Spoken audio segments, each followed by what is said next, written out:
Hello. I hope everybody's doing wonderful as always. This is actually a follow up to a video I did on CPS and just a glimpse into one small, I don't want to call it small, one example that happened here in Houston and happens everywhere. Well, this is a follow up to what has happened next. Um, I'll bring you my thoughts after you see the video, but before that, all views are my own. I do not give advice, so please think for yourself and decide for yourself. Not all content is appropriate for children. Thank you for joining me as always, and I'll see you in a minute.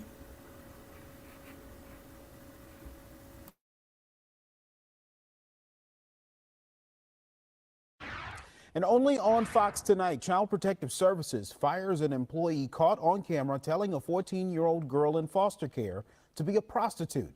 But that state agency said nothing about the video's existence during a recent court hearing. Fox 26's Randy Wallace joins us live from downtown with that exclusive. Randy? Yes, Sherman, you would think the judge overseeing the 14-year-old girl's custody case would need to know about the cell phone video, but apparently CPS didn't think so. You're gonna be a hoe, be a real hoe. She's a mother of 9, and she does have a daughter who has had some behavioral problems. That's why Keisha Basley turned to Child Protective Services. But then her 14-year-old daughter told her when she told a CPS employee she was hungry, that worker told her to become a prostitute. The daughter recorded the CPS worker on her cell phone. I was there, because the worker had been, in fact, telling her, this is how you can make money. You need to do this. I used to do this, and you could do the same thing. You're basically telling a child that lives in a hotel you can make $1,500 a day if you're a prostitute. Right, and also it might be something you want to do if you want to eat. When I saw the video with that lady, it's like my soul left my body. I think that they're threatened by the fact that this video even exists. They know about it. They've apologized. The head of CPS has apologized about this. What they didn't do was tell the court that's dealing with this case that that's what's going on. Yesterday, they asked the court to dismiss this case. Attorney Mike Schneider says Thursday, CPS was hoping to dismiss the case and get the 14-year-old girl out of the state's care. That didn't happen. The girl is now living in a foster home instead of a hotel. You don't have a therapist. They don't have a therapist. You don't want them. The fact that they don't think it's relevant that their own agency is trying to prostitute a child, that's incredibly disingenuous to have a hearing and not bring that to the court's attention. Now, CPS sent us a prepared statement. DFPS is aware of the video and has taken action. The person in the video, who was employed as CPS support staff, was dismissed from her position August 10th. The safety and appropriateness with which children in care must be treated is our paramount concern. Nothing less will be tolerated. Reporting live from downtown, Randy Wallace, Fox 26 News.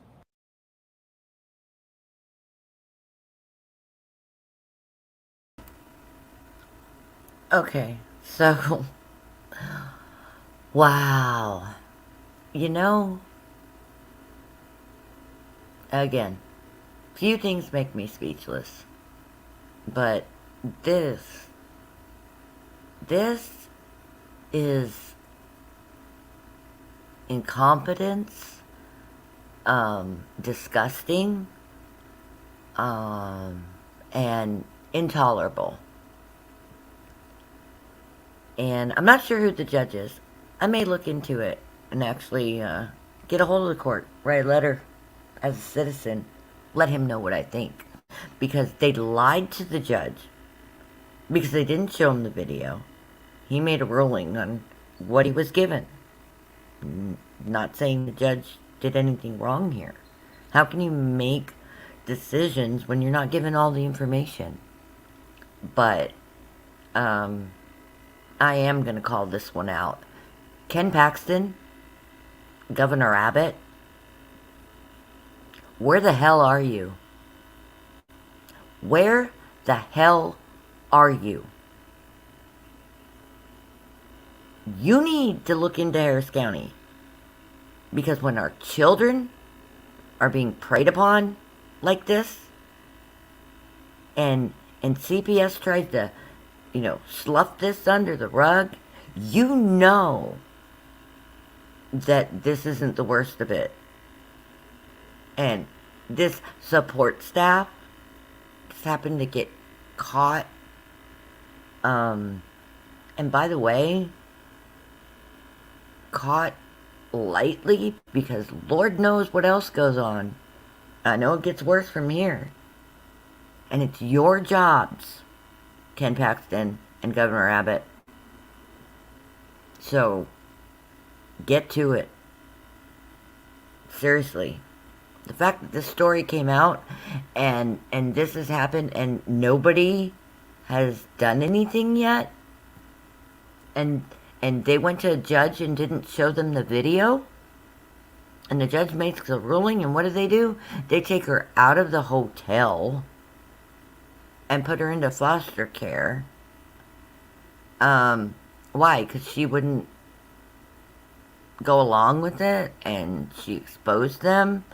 I mean, obviously, this is a good mom trying to help her child who obviously needs help. And Keisha, God bless you. God bless you for being a good mom. So, I don't know. This one just is unbelievable. Unbelievable. And the sad thing is there's worse. We need to wake up. We need to help these innocent children. And just because they're not 2 or 3 years old and they're 16 or 17, they're still kids. I know at 16 or 17, I thought I knew it all. But I didn't. And they still need to be protected. I don't care if they're 40. Anyone who preys on another human being needs to pay the consequences. So, those are my thoughts. And I'd love to hear yours. But we need to stand up and speak up and protect these children. This is, how did we even get here? You know? We need to shine sunlight on this. And yes, it's going to be ugly when we see what's in the dark. But guess what? We can't fix it. We can't clean it until we know what we need to clean. Pray for these children. Pray for these parents. Lord knows how there's a million parents out there that their children have been taken from them. And you know that it's not always the case that they're bad parents. We need to pray. And we need to come together and solve this together. Thank you. Thank you for listening. But please, don't just listen. Do something. Write a letter. Pick up the phone. You know? Every little bit helps. I'm sorry this isn't an upbeat story, but it's important. And our kids are worth it. I love you all. Be blessed.